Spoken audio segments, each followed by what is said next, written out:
We speak of holding the violin, but the word hold is already misleading, because when we think of holding an object, we think of holding onto it, holding fast onto it, not letting it escape. But that is a completely false conception of holding the violin. In holding the violin, we must not allow any such gripping to take place. It must be a matter of balance, of flexibility, and finally, when we apply effort or strength, it is only on the top, above the mastery of balance and flexibility, as we did with the bow.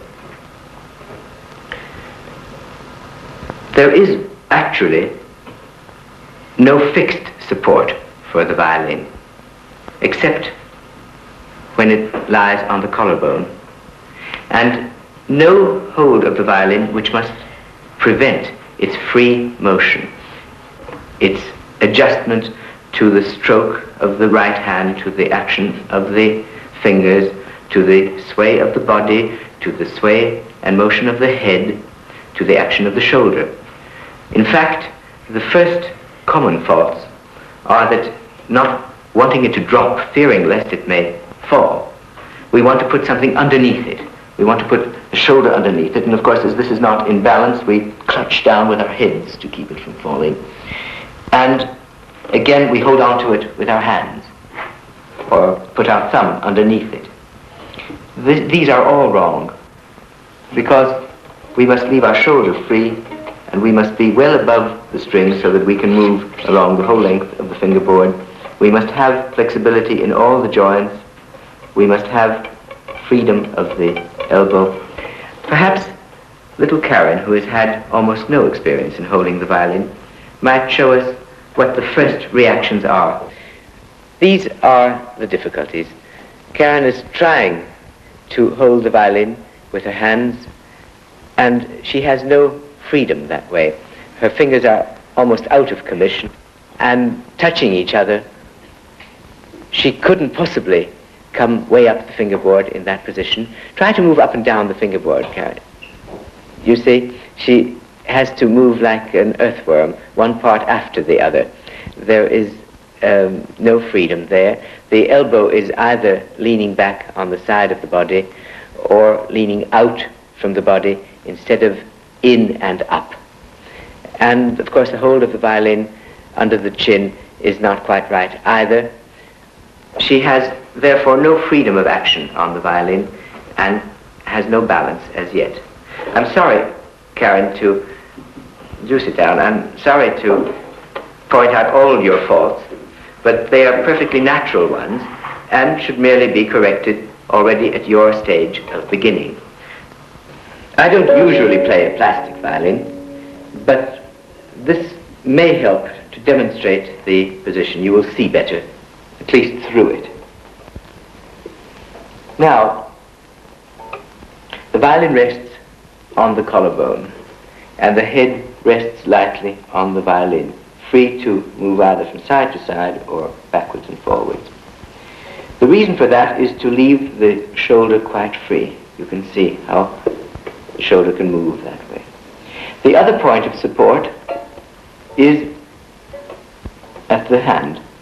Here you will notice how high the knuckles are pushed, so as to leave plenty of space, not only between the fingers, as you can see, but between the fingers and the fingerboard. You will notice the space, the rounded space within the hand, between the inside of the hand and the fingerboard. It is important that the violin should be supported and touched only with the fingertip and the soft pad of the thumb. You will also notice that the fingers rise almost vertically off the fingerboard, and that the level of the knuckles from which the fingers fall is above the level of the fingerboard. You will also notice the space between the fingers. They should be trained to fall naturally, equidistant from each other. And in this position, The elbow is free to swing, the shoulder is independent, the fingers can rise well above the fingerboard, there's space everywhere. Karen, perhaps you might show me your hold of the violin.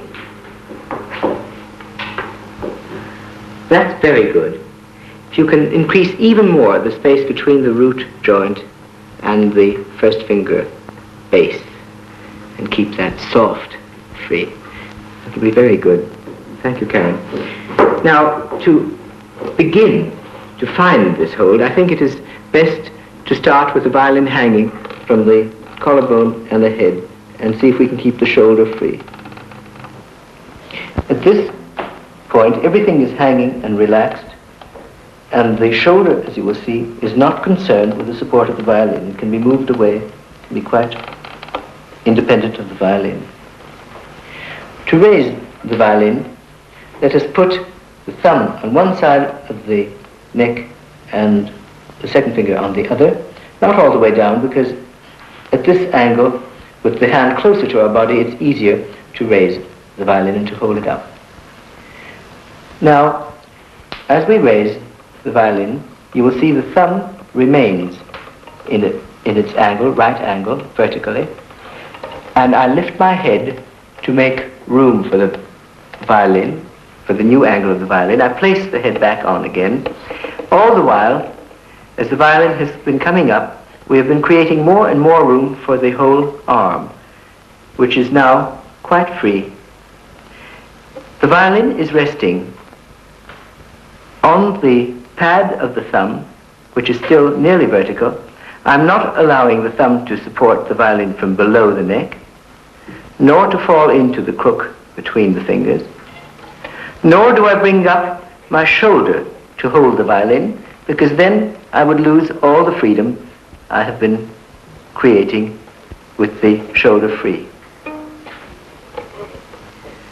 Perhaps an easier way to find the feel of the violin hold is with the help of a crutch, a wall or a hand. Rosemary, perhaps I might demonstrate on you. Now let me support the violin. Let the arm hang first of all, right down. And now bring up your hand to playing position, not disturbing the softness in the arm, no responsibility in the shoulder. Put your third and fourth finger on the A and E string. Raise the knuckles well above the fingerboard. Keep this straight. Thumb a little more on the side of the neck. Go well into your root joint. Now I will gradually leave go and try to keep the same softness. That's very good. There was perhaps a little strain here. That's fine, Rosemary. Thank you. Now, to achieve this position properly, we'll have to begin with exercises, and we will begin with thumb exercises. This is a good exercise for the thumb joint, rolling it around the neck from its tip to its middle joint.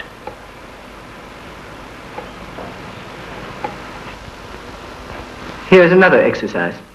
If I lift my head and add a finger or two, doing the same motion with the thumb, I can rotate the violin between my thumb and fingers.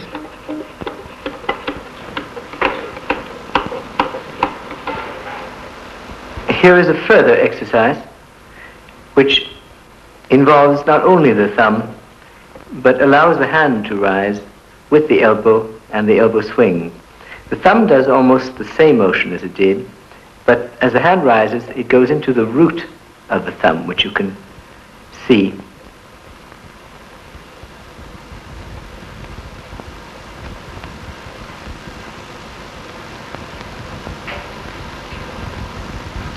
This is the fourth thumb exercise, which is in a sense complementary to the last one you have seen.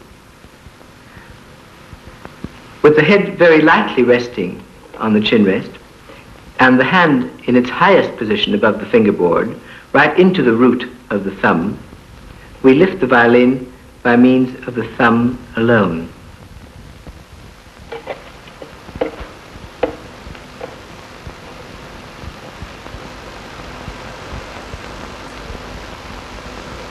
Now, for the first time, let us move in the finger. I don't mean by that moving the finger up or down off the string, along the string, up and down the fingerboard, vibrating, but merely letting the finger rest without pressing the string down, rest lightly on the string, and move again as high as we can above that finger without changing the angle of the first joint of the finger, the joint that is next to the string. In doing this, we must also remember that we must create space inside this hollow between the violin and the arm. To do that, we must let the shoulder drop each time we raise the hand. Shoulder drops back. We must not allow the shoulder to join in the same direction of movement like that. That would paralyze us. But we must do this.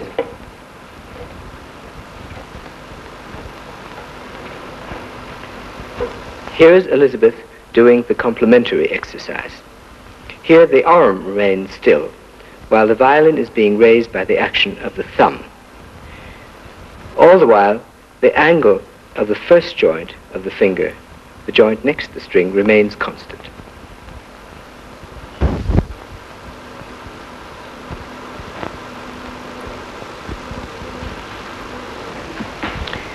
The object of this exercise is to increase the strength and the speed of the lift of the fingers and to avoid the clamping down of the fingers on the strings.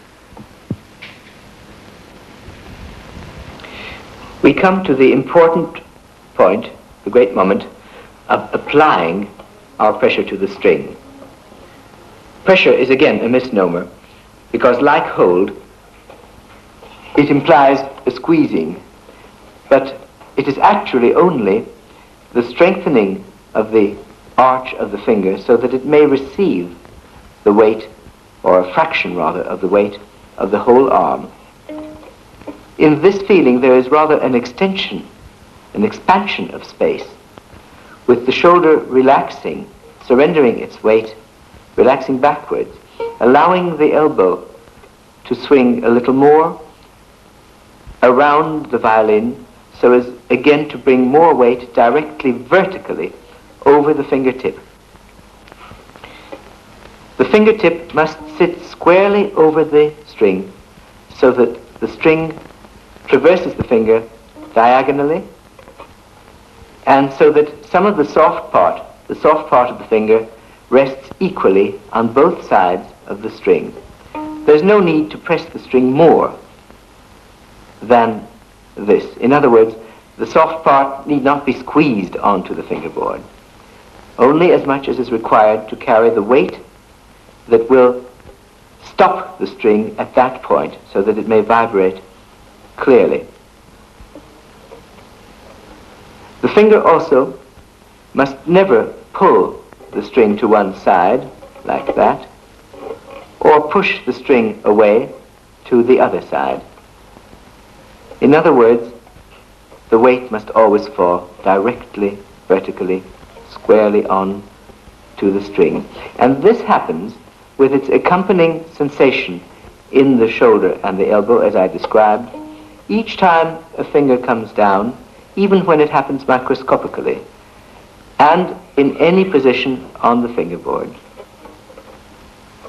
In fact, the repeated falling of the finger is a very good preparatory exercise to the vibrato. Now that we have secured the finger to its point of contact on the fingerboard, we can begin using the horizontal swing parallel to the fingerboard and the strings. Here, the first joint of the finger, of course, changes its angle from this folded to the almost flat. As we do this exercise, you will notice how the motion goes from the fingers into the knuckles and indeed into the wrist. And we also feel a rise as we pull the violin away, as we move into the flat direction. At no time should the fingers touch each other, neither that way in the flat, nor that way in the folded.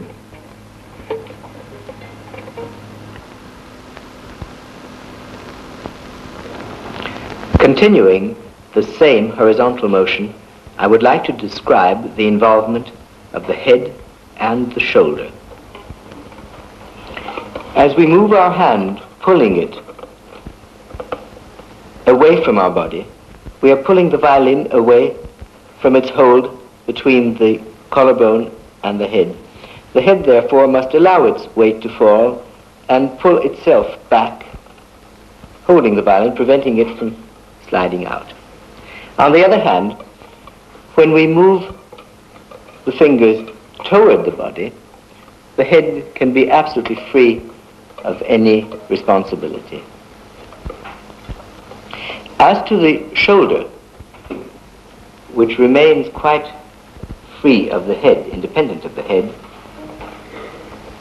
when we pull the violin away, its reaction is to fall back. When we push toward the body, its reaction is to come forward. This, however, does not occur simultaneously in a mechanical way like that, but rather does the shoulder anticipate the hand, making room for it, and it happens in a wave pattern. The movement of the shoulder is, of course, shared by the elbow, which also anticipates.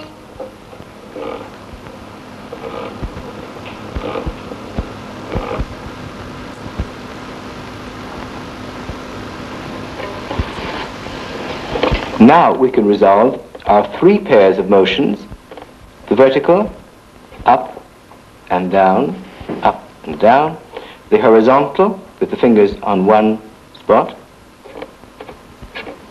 backwards and forwards, and the lateral swing of the whole arm into one three-dimensional circle involving every joint of the fingers, the hand, knuckles, wrists, elbow, and indeed shoulder, first in the clockwise direction,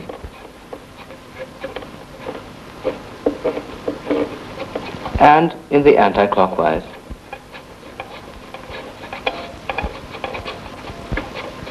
Now we have three exercises concerned with the reciprocal flexibility of the thumb and the fingers. In the first, the finger remains on its spot and the thumb is moved, and in fact is helped being moved by the finger. In this exercise, it does not matter if the root of the first finger is very lightly moving against the outside of the fingerboard. In the second exercise, the thumb remains on its spot and the finger moves either in a palm smack bounce above the thumb or smack bouncing with the back of the hand below the thumb. This resolves into one action like that.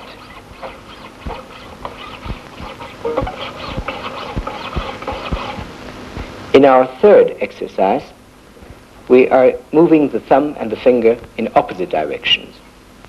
We do this all the while we are keeping the lightest possible of holds, both between the collarbone and the head, the chin that is, and on the other hand between the finger and the thumb. Now we come to an interesting motion, the lateral motion across the strings of the fingers. This is the plucking sound, and is perhaps the oldest sound associated with stringed instruments. The harp and the lute, the guitar, even the harpsichord were plucked instruments. In this motion we see that the finger moves across the string. The first joint is always bent, depressed a little bit to get the purchase on the string, before releasing it. And the plucking itself that must not ignore the rest of the hand. As you see, there is a sympathetic motion even in the wrist. Now, this motion is possible in all positions, either when the hand is across the strings in this way, or when we bring the fourth finger over to the lowest string, to the G string. Here, as you see, the hand has to be higher, the knuckles have to be higher in order to permit the finger to pluck the string than it is here. We must not forget that to play the violin, we must also be able to move the fingers horizontally along the length of the strings. This way, with each finger, always involving the cooperation of the joints, not only of the finger and the knuckles, but the wrist and the elbow, and in fact the whole arm. We can also move two fingers simultaneously in opposite directions. However, when we move the second and third finger in opposite directions, between the anchors of the first and the fourth finger, there is much less whole arm or even wrist movement. The effort is concentrated more particularly in the fingers and the hand. There are a series of exercises, in fact, in several volumes, called The Independence of the Fingers by Dunis, a remarkable man who invented them, wherein each finger is required to do a different movement. Thus, assuming the third finger to be stationary, the fourth finger does a lateral movement, the second finger a plucking movement, while the first does a vertical movement. If the fourth finger is stationary, for instance, the third finger can do the lateral, the second finger the vertical, and the first finger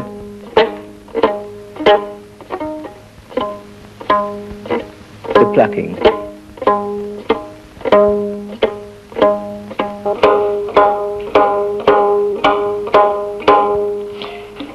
Perhaps if one of you tried to do this, you'd feel like the centipede who became paralyzed when he began to wonder which foot he should move first. In any case, we've gone about as far as we can with the left hand without hearing what the left hand is doing. But first we will have to learn how to move the bow on the strings, and that will be the subject of our next lesson.